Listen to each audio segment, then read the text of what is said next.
segunda clase de gastroenterología clínica. Hoy día vamos a hablar un poco de lo que es patología gástrica y vamos a pasar también a lo que es patología intestinal. Así que hoy día vamos a tocar temas importantes como son las hemorragias digestivas y los síndromes de mala absorción fundamentalmente, ¿no? Vamos a tocar todo lo que sea concerniente a esto. Vamos a hablar un poquito de hemorragia digestiva y para eso tenemos esta primera pregunta, que creo que ya lo habíamos visto también en la clase anterior porque era una pregunta importante para poder ver cuál es la división que se tiene que tener de una hemorragia digestiva. Aquí la pregunta dice, ¿no? Una hemorragia digestiva es alta o baja dependiendo si es proximal o distal a qué parte o estructura. Y ustedes ya habían visto, ¿no? Que era el ángulo de Treitz, ¿no? El ángulo de Treitz. Y es importante que se sepa que el ángulo de Treitz está ubicado entre el duodeno, la cuarta porción duodenal, terminando la cuarta porción duodenal, y el yeyuno en este caso, ¿no? Y el inicio del yeyuno, donde está el ligamento de Treitz fundamentalmente. Entonces, todo lo que quede por encima de este ángulo de Treitz está considerado como una hemorragia digestiva alta y todo lo que esté por debajo como una hemorragia digestiva baja. Bien, entonces vamos a hablar un poquito de esto. Aquí, como ustedes pueden ver, la definición de hemorragia digestiva alta, sangrado por encima del ángulo de Treitz, y el ángulo de Treitz está ubicado en esta zona donde yo les muestro, ¿no? Primera porción, segunda porción, tercera porción, cuarta porción duodenal, y acá arranca el yeyuno, ¿no? Y este es el ángulo de Treitz. Por arriba, hemorragia digestiva alta, por debajo, hemorragia digestiva baja. Entonces, si ustedes se van a percatar, digamos que un gran número de las patologías que vamos a encontrar son frecuentemente más altas, a pesar de ser un trayecto bastante más corto. Epidemiológicamente, tenemos que tener los datos de que realmente la hemorragia digestiva alta es una patología sumamente frecuente. Para nosotros los gastroenterólogos es la urgencia gastroenterológica más frecuente, es lo que vemos más comúnmente, ¿no? Y es importante porque tiene una tasa de mortalidad incluso hasta del 10%, o sea, incluso en lugares donde hay menos capacidad resolutiva podría ser mucho mayor, ¿no? Pero más o menos la tasa de mortalidad abarca aproximadamente el 10%. Ya saben, la hemorragia digestiva alta puede ser clasificada de dos maneras, que sea varicial o que no sea varicial. Obviamente, si es un sangrado digestivo varicial, va a estar relacionado con una patología que vamos a ver en clases posteriores, que es la cirrosis hepática, ¿no? O la hipertensión portal en este caso. Son entidades diferentes, de manejo muy diferente. Por eso es que es importante aprender a diferenciarlo. La hemorragia digestiva alta no varicial son aquellas que son más comunes ver en las personas en nuestro medio usualmente. La hemorragia digestiva varicial se ve frecuentemente en pacientes con hipertensión portal o cirrosis hepática. Quiero que vean este dato que es importante para que empiecen a ver cuál es la causa más frecuente de hemorragia digestiva alta. Y esto suele ser pregunta de examen, ¿ya? ¿Cuál es la causa más frecuente de hemorragia digestiva alta? ¿Alguien se acuerda? Úlceras, de lejos, ¿no? Las úlceras. Y dentro de las úlceras, la más frecuente es la duodenal, ¿no es cierto? Luego sigue la gástrica. Entonces, como ustedes van a poder ver, usualmente, dentro del tracto gastrointestinal, la gran mayoría de patologías que sangran están en el estómago, cerca del 50%. O sea, si es el órgano más afectado, obviamente es el estómago, ¿no? Luego viene la parte duodenal y luego viene la parte esofágica. Obviamente que acá en el estómago, no quiero decir con esto que las úlceras gástricas sean más frecuentes que las úlceras duodenales. Acá lo que estoy indicando es que hay más patologías dentro del estómago que pueden sangrar. Pero si en líneas generales se les pregunta cuál es la patología que sangra más frecuentemente o la causa más frecuente de hemorragia digestiva alta no varicial, es la úlcera duodenal, ¿ya? Pueden sangrar úlceras, pueden sangrar erosiones, puede haber varices gástricas también, angiodisplasias, cosas que les voy a mostrar en un momento, ¿no? Algunos detalles importantes. En esófago, importante considerar las varices, que son una causa muy frecuente de sangrado, y las esofagitis y el síndrome de Mallory-Weiss que vamos a ver en un momento. Una vez más, no se olviden por favor, y les vuelvo a recalcar con esto, pregunta de examen, muy importante, ¿cuál es la causa más frecuente de hemorragia digestiva alta? Y es la úlcera péptica, como ustedes pueden ver. El segundo puesto, digamos en este caso, la segunda patología más frecuente, llegan a ser las lesiones de tipo varicial, y son las varices esofágicas, ¿ya? Para eso tienen que tomar en consideración, obviamente, que el paciente debe tener un problema cirrótico o de hipertensión portal previamente. Entonces, la primera causa, úlcera péptica, a la cabeza de ellas úlcera duodenal, después úlcera gástrica, y segundo, vienen a ser las varices esofágicas. De acá se pueden manipular varias preguntas, ¿no? En pacientes con hipertensión portal o cirrosis, ¿cuál es la causa más frecuente de hemorragia digestiva? Obviamente tendrán que ser las varices en este caso, ¿no? Y dentro de esas, la varice esofágica es más frecuente. Son preguntas que pueden ser manipuladas. Las lesiones agudas de mucosa gástrica también pueden sangrar, las esofagitis que ya les había mencionado en un momento, y la lesión de Mallory-Weiss. La lesión de Mallory-Weiss, por favor, no olvidar que es el desgarro de la mucosa gastroesofágica. Eso es un síndrome o lesión de Mallory-Weiss.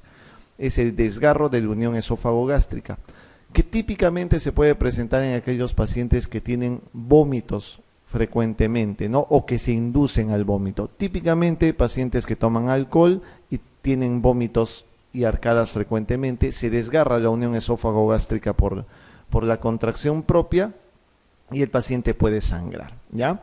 Es importante. También los cánceres pueden causar hemorragia digestiva alta y otras causas mucho menos frecuentes. ¿Qué hacer ante un paciente que tiene hemorragia digestiva alta?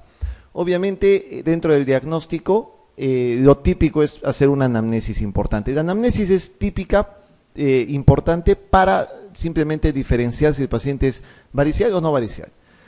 De acuerdo a eso, ustedes pueden empezar a enfocar bastante mejor el problema. En la anamnesis, entonces, es muy importante. Ahora, tienen que preguntarle realmente si ha habido hemorragia, porque el paciente te puede decir varias cosas, ¿no? Entonces, el paciente te puede referir que tiene deposiciones negras. Ok, si tiene deposiciones negras hay que preguntarle qué tipo de deposiciones negras, porque si son formadas y son negras, no es hemorragia digestiva alta, puede ser una causa de pseudomediana. Un paciente que consume hierro, o un paciente que consume subsalicilato de bismuto, por ejemplo, pueden darte heces negras pero formadas. Eso no es una causa de hemorragia digestiva alta.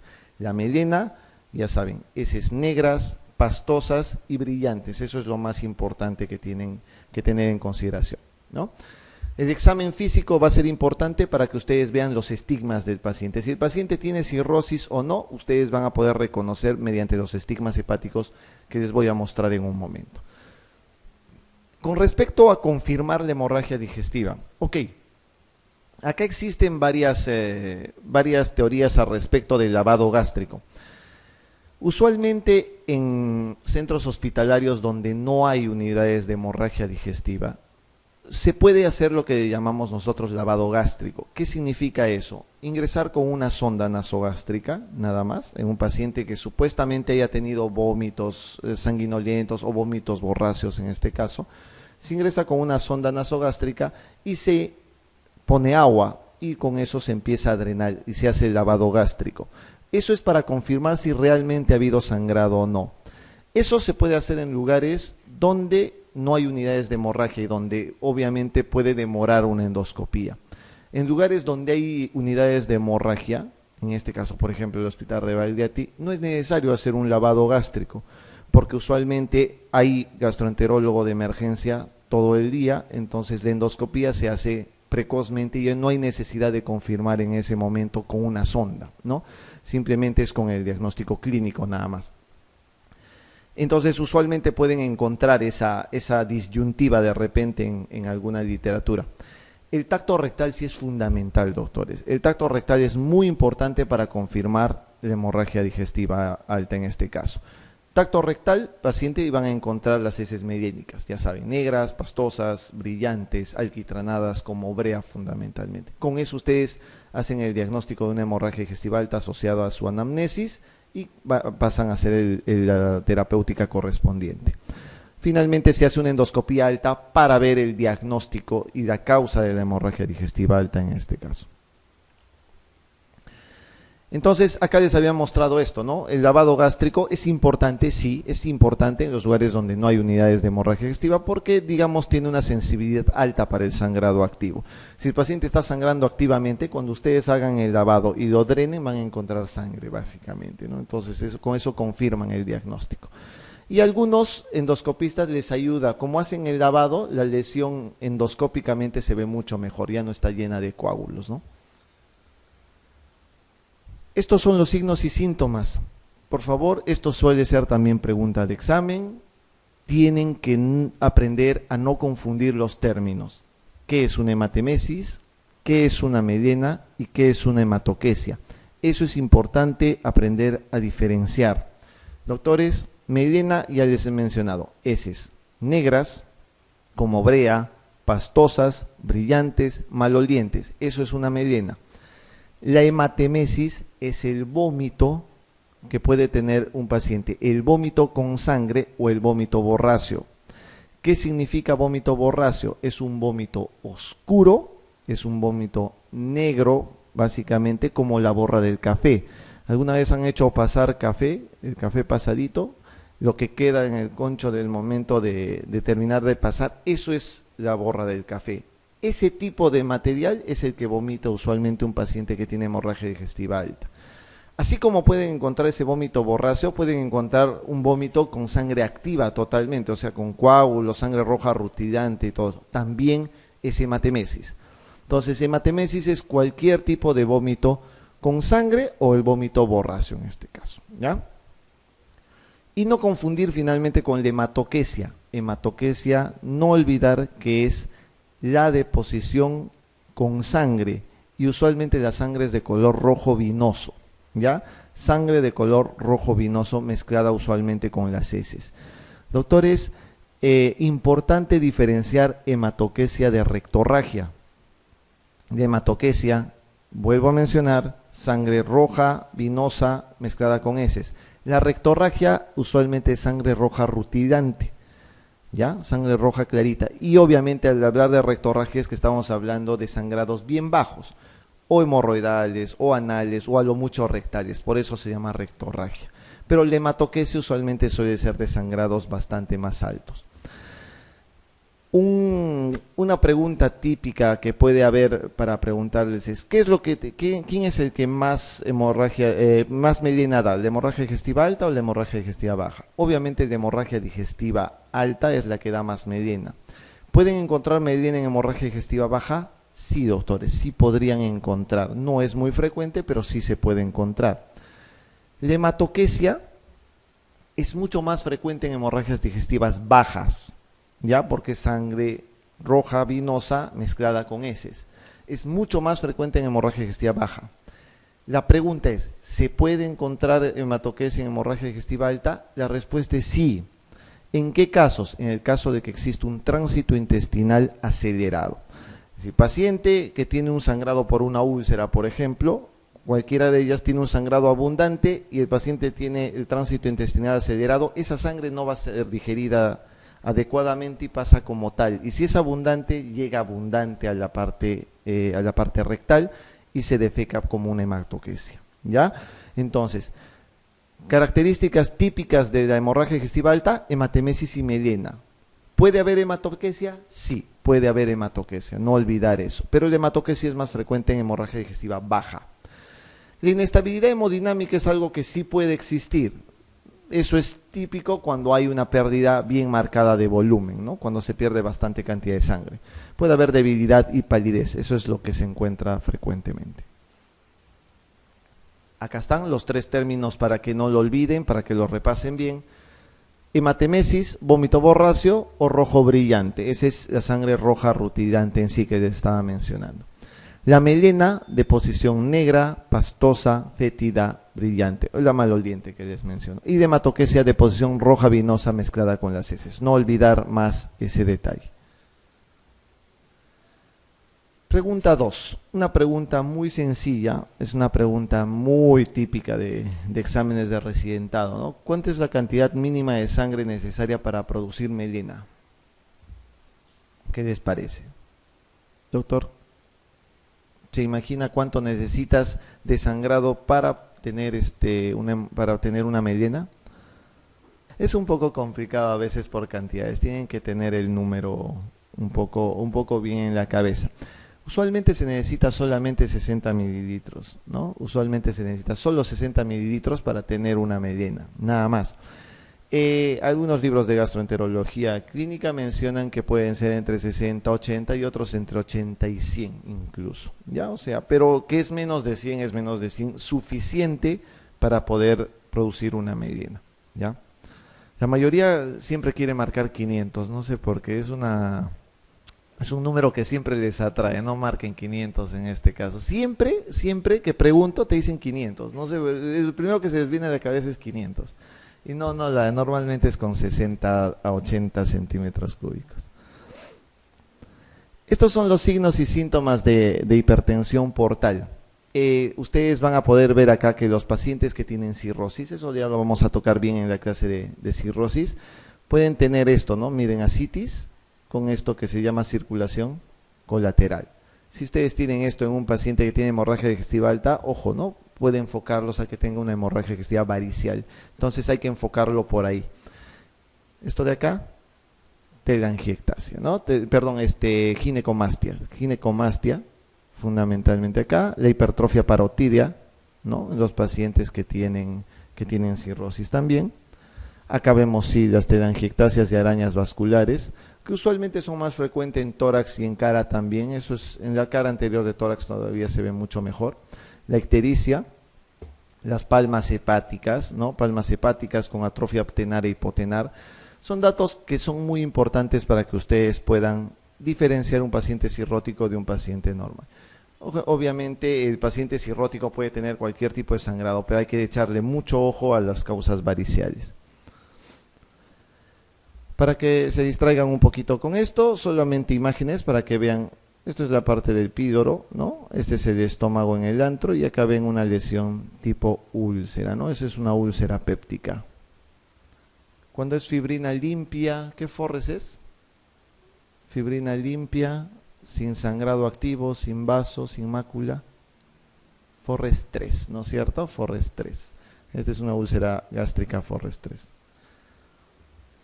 La causa más frecuente, ya saben, de hemorragia digestiva alta, miren esta úlcera péptica, ¿no? Este es el pídoro, esto de acá es una erosiones, y obviamente esta es la lesión ulcerada en este caso, ¿no? Una úlcera prepidórica. Esto es un Mallory Weiss, para que no se vuelvan a olvidar más.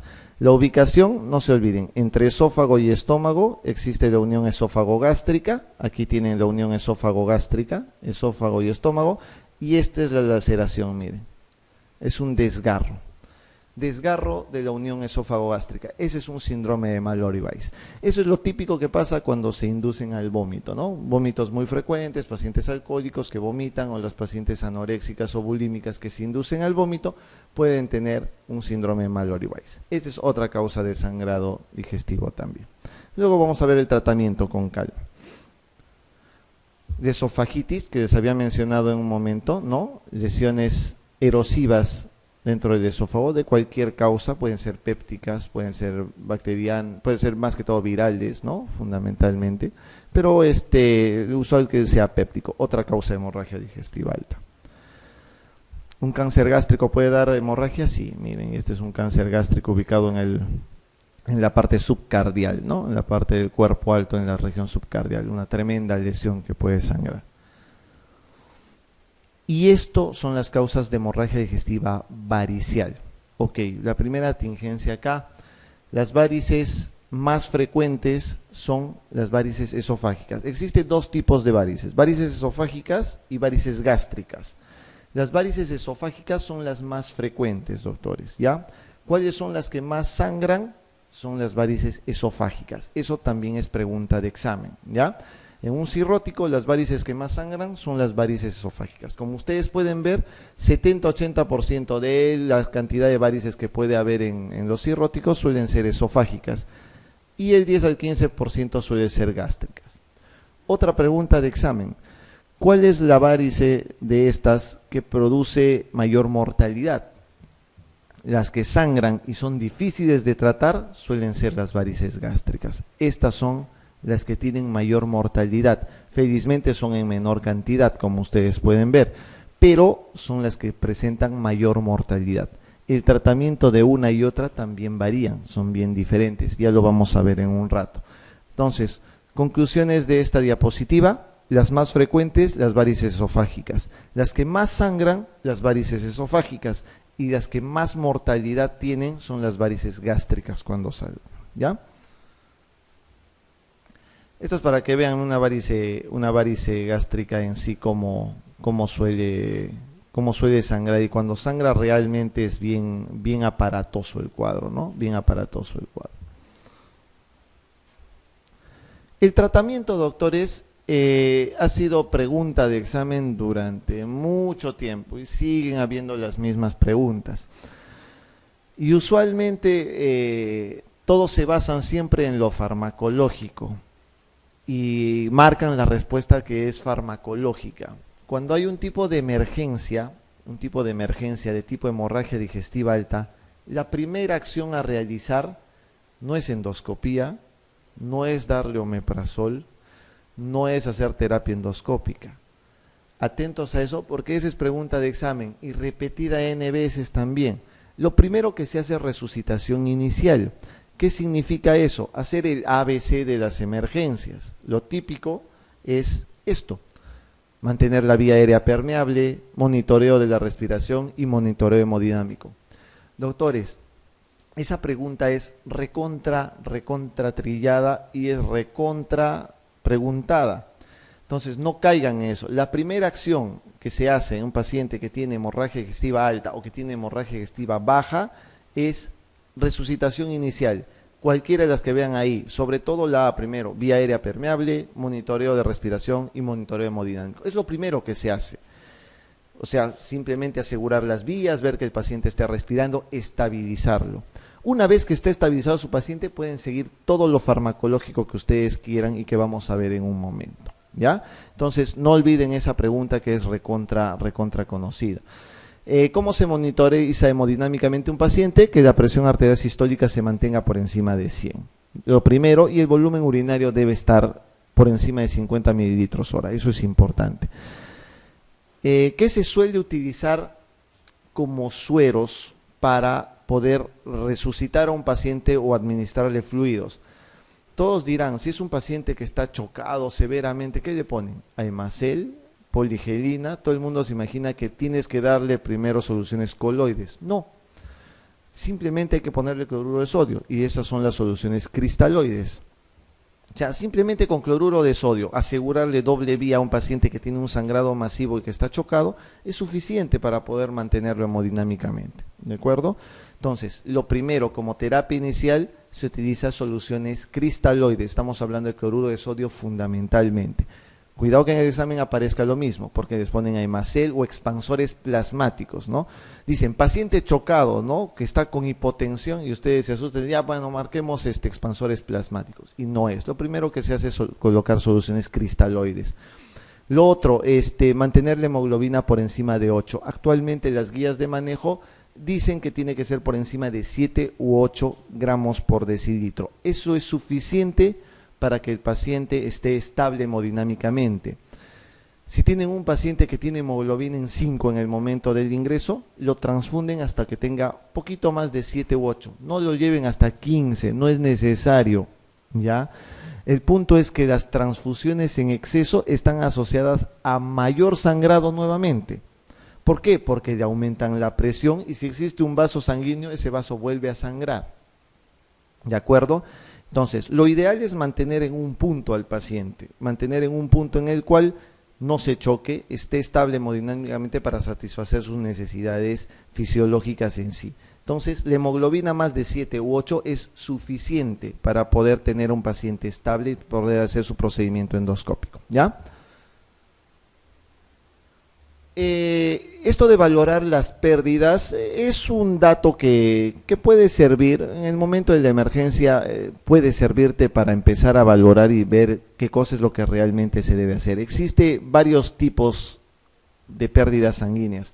Hay leves, moderadas, graves y las masivas, ¿no? La masiva es cuando pierde uno más de 2 litros, ¿no? Estamos hablando de que una persona tiene entre 4 litros y medio y 5 litros de sangre. Entonces, perder más de 2 litros obviamente va a llevar a un paciente al shock total, ¿no? Presión arterial sistólica baja, la frecuencia cardíaca se dispara por compensación y la presión venosa central disminuye. Obviamente va a haber oligoanuria y el paciente va a estar en estupor, ¿no? O incluso puede llegar al coma en algún momento. Obviamente una hemorragia digestiva leve es cuando todas tus funciones biológicas están normales. Llega un paciente como ustedes, se metieron una tranca, ingresaron a la residencia, se chuparon todo el bar, van a su casa, se sienten un poco mal, vómito con sangre, ¿no? Un vómito borráceo, se asustan, ¿no? Entonces dicen, ya, me voy a la emergencia, llegan y encuentran al otro colega que les dice, ¿cómo estás? ¿Cómo ha sido el vómito? Les hacen su tacto rectal, premiados obviamente, para su tacto rectal, confirman que hay melena, ¿no? Entonces se confirma la hemorragia digestiva alta y se les toman las funciones vitales, lo típico, ¿no? Si está normal, la frecuencia cardíaca está menos de 90, la presión venosa central está normal, la diuresis está conservada, la conciencia está normal, el paciente tiene una hemorragia digestiva, digamos una pérdida sanguínea leve, pero tiene una hemorragia digestiva. Eso no implica, ninguno de estos implica que el paciente no deba hacerse endoscopía. En todos los casos va y procede la endoscopía. Esto solamente es para que vean qué es lo que puede presentarse de acuerdo a la pérdida o volumen que haya, ¿no? Es más o menos para que el colega se luzca y diga, has perdido 750 mililitros de sangre aproximadamente y nada más. Pero igual va a pasar a su endoscopía sí o sí, ¿no? Entonces no hay mayor cosa con eso. Y esto es lo que se hace finalmente, ¿no? El manejo endoscópico. El manejo endoscópico se los voy a mostrar porque me interesa que sepan qué cosa es lo que se hace con cada uno de ellos. No suele ser una pregunta muy conocida de los exámenes, no lo hacen frecuentemente, pero probablemente en algún momento ya lo pretendan hacer porque sí requiero que sepan qué tipo de terapia se deben hacer para una u otra cosa, para que ustedes sepan mandar también posteriormente. Existe lo que es la inyectoterapia, en un momento les muestro qué es la inyección, básicamente lo que es adrenalina, ¿sí? O cloruro de sodio. Eso es inyectoterapia, ¿ya? Adrenalina o cloruro de sodio. Esto de acá que ven es el control mecánico, van a ver los clips que se ponen, clips metálicos o ligas, que son utilizadas fundamentalmente para varices esofágicas. Y la termocoagulación, que utilizan probeta caliente, producen el argón plasma o la fotocoagulación láser.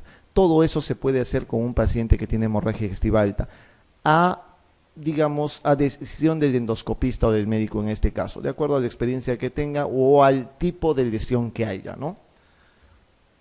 Esto es una aguja de inyectoterapia, es una de las agujas típicas que ustedes conocen, una aguja delgadita por la cual se va a inyectar a través del endoscopio adrenalina fundamentalmente, o pueden inyectar cloruro de sodio, pero se inyecta adrenalina fundamentalmente. Tiene un capuchón acá, ¿no? Por donde sale la aguja fundamentalmente. Y esto es lo que se hace. Miren, tienen un vaso acá que está sangrando, ¿no? Tienen una úlcera, está con un sangrado activo en Napa, Forres 1B, y lo que hace el endoscopista es inyectar la adrenalina en los 4 cuadrantes. ¿Cuál es la acción de la adrenalina en este caso? Recuerden que tiene 2 funciones. Uno es vasoconstrictor, eso es lo primero. Entonces, detiene el sangrado por vasoconstricción. Y segundo, tiene un efecto mecánico. El hecho de tú inyectar acá abajo, dentro de la mucosa, al lado del vaso, en la parte de la submucosa, hace que la presión dentro de la submucosa aumente y se cierre el vaso por compresión, nada más. O sea, ese es el motivo por el cual puedes usar cloruro de sodio en algún momento, ¿no es cierto? Si es que no tuvieses adrenalina. Pero lo usual es que usemos adrenalina por el doble efecto, vasoconstrictor y compresión mecánica a la vez. Pero ¿qué pasa si tú haces solamente eso? Si uno pone solamente adrenalina a un paciente que tiene una úlcera sangrante en ese momento, la probabilidad de que resangre, doctores, es del 50%. O sea que ese no es el único tratamiento que debe haber. Debe haber un tratamiento más en ese momento. O sea, se debe hacer terapia combinada. Ese es el concepto que quiero que tomen de esto. Los pacientes con hemorragia digestiva alta tienen que tener terapia combinada. Uno es la inyectoterapia y el segundo está a decisión de lo que les voy a mostrar, ¿no? Primero, antes que todo, antes de pasar a la parte de terapia complementaria, de estas terapias combinadas, y dejándoselas ahí para que recuerden nada más, esto es lo que se hace usualmente con las varices esofágicas. La varice esofágica no requiere inyectoterapia con adrenalina, ojo, no adrenalina para varices esofágicas. Lo que se utiliza para varices esofágicas es esto: polidocanol, fundamentalmente. El cianocridato se utiliza para varices gástricas, ¿ya? El polidocanol es lo que se utiliza para varices esofágicas. ¿Qué es el polidocanol? Básicamente es otro agente esclerosante, porque las varices son venas, ¿ya? Entonces utilizas agente esclerosante nada más. ¿Eso se puede utilizar? Sí. Y lo otro es utilizar estas ligas, miren. Este es el endoscopio, este es el CAP y estas son liguitas. Y lo que haces es aspirar la varice en el punto donde ha sangrado, sueltas la liga y se queda atrapada y hace hemostasia. Esa es la forma de tratar una varice esofágica, con ligaduras, endoligaduras. Entonces, formas de tratamiento para varices esofágicas: 1, endoligadura; 2, inyección de polidocanol o inyección de monoetanolamina. Inyección de polidocanol o de monoetanolamina. Son iguales de efectivas. La gente generalmente prefiere las endoligaduras. Toda endoscopía debe ser realizada dentro de las primeras 12 horas, ¿no? Entre 12 y 24 horas deben estar hechas las endoscopías. Dentro de las primeras 24 horas es fundamental hacer. Esto es lo que se hace, miren, con la escleroterapia. Les estaba mencionando de inyectar la etanolamina o el polidocanol. Cuando hay un sangrado acá de la varice, se inyecta acá y el agente esclerosante lo que hace es hacer constricción del vaso nada más y se detiene el sangrado en este. Esto es lo que se hace en una varice gástrica. En la varice gástrica no se utiliza polidocanol o monoetanolamina. Se prefiere utilizar cianoacrilato. ¿Qué es el cianoacrilato? El cianoacrilato es una solución polímera. ¿Qué significa eso? Es una sustancia líquida, pero que al contacto inmediato con el agua se polimeriza y se vuelve dura, como un plástico. ¿Ya? Eso es un cianoacrilato. Entonces lo que se hace es esto, miren, este es el endoscopio, esta es la parte del fondo gástrico, y ven una gran varice. Las varices de estómago, las varices gástricas no se pueden ligar porque son muy grandes, ¿ya? Entonces no se hace ligadura para varices gástricas, es el otro concepto. Se hace inyección de cianoacrilato. Y lo que se hace es eso, ven el sangrado activo por acá. Y lo que se hace es inyectar en este lado el cianoacrilato e inmediatamente pasa esto, ¿no? Inmediatamente se polimeriza y se vuelve duro y se paró el sangrado. Se detiene el sangrado y se acabó el problema. ¿De acuerdo? Eso es lo que se hace. Esto es en una varice, por ejemplo, en una varice esofágica. Son varices esofágicas. Acá está el punto del sangrado. ¿Ven este puntito acá? Y la inyección que puede ser paraesofágica o puede ser intraesofágica. Y paraesofágica no solo produce esclerosis, sino también hace compresión y cierra el punto del sangrado. 2 puntos por el que se puede hacer. Estos son los equipos que se utilizan, ¿no? Equipos de electrocauterio y termocoagulación. ¿Qué pasa si uno tiene una úlcera? Si uno tiene una úlcera, voy a volver a retomar el concepto anterior. Tenemos que hacer terapias combinadas. Lo primero que se hace en la terapia combinada es: 1, se hace inyectoterapia, y 2, se complementa con otra cosa, que puede ser cualquiera de estos: probeta caliente, termocoagulación con argón o colocación de clips. Cualquiera de esos métodos mecánicos o de termocoagulación tienen que ser complementarios a la inyectoterapia. Si no, no va a haber éxito y la tasa de recurrencia aumenta mucho más. ¿De acuerdo? Entonces, miren cómo es una probeta caliente. Obviamente este paciente que está sangrando, miren, activamente por este vasito, lo primero que han hecho es colocarle acá adrenalina. Una vez que le han colocado la adrenalina, entra la probeta, que lo que hace es comprimir el vaso en este caso y producir calor y quemar y cauterizar esa zona. Y se acabó el problema. Listo, con eso se detiene básicamente el sangrado. Inyectoterapia más probeta caliente. O puedes colocar estos clips, por ejemplo, son clips metálicos. tienes un vaso, este es una úlcera duodenal, por ejemplo, está con sangrado activo. Lo primero que se hace, inyectoterapia, ¿de acuerdo? En los 4 cuadrantes. Y lo segundo es colocar este clip. Se coloca el clip acá y se presiona y ¡plac!, se cierra. Y se paró el sangrado, ¿no? Eso es otro método de parar nuevamente con métodos mecánicos. Lo último que se puede hacer, por ejemplo, este vasito acá se llama angiodisplasia, ¿no? Ese tiene la forma estrellada, frambuesada, ¿no? Y lo que se hace ahí es termocoagulación con argón plasma, por ejemplo. Las angiodisplasias se tratan con argón plasma, ¿ya? Conclusión de hemorragia digestiva alta, entonces, urgencia gastroenterológica más frecuente. Ya saben que el diagnóstico clínico me es importante. No olviden que la inyectoterapia debe ser acompañada de otros métodos de hemostasia. Terapia combinada, doctores, no se olviden. ¿Ya? La hemostasia mecánica obviamente es la más efectiva en este caso. Ok, vayamos a las preguntas. ¿Cuál es la causa más frecuente de hemorragia digestiva alta en nuestro medio? Huevísimo, ¿no? Pregunta muy sencilla. ¿Cuál es? La A, B, C. La D, ¿no es cierto? Úlcera duodenal. Es lo más frecuente. La segunda es la úlcera gástrica. Pregunta 4. Con respecto a la hemorragia digestiva baja, una de las siguientes es falsa.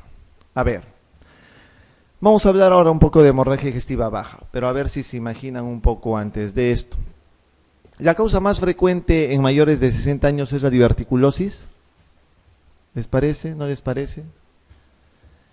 Usualmente es lo correcto. La diverticulosis es la causa más frecuente. ¿La causa más frecuente en niños es el divertículo de Meckel?